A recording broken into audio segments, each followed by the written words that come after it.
I'm going to run through an example of completing the square with parabolas because it's a little bit different than with circles because we don't have to complete the square twice because we don't have a y squared term. So first off, I'm going to subtract 5 from both sides to get all my x's by themselves.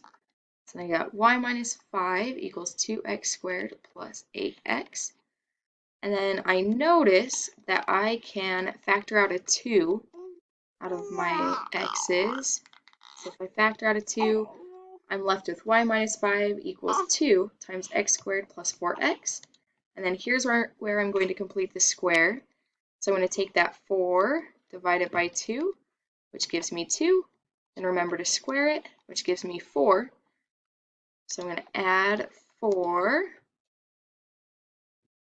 to this side. So I've got 2 times x squared plus 4x plus 4.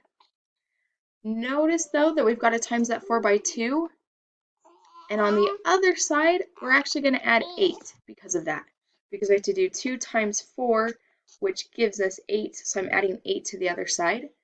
So when I simplify that, I've got y plus 3 equals 2 times x squared plus 4x plus 4. And then I'm going to factor that x squared plus 4x plus 4. So get y plus 3 equals 2 times x plus 2 squared.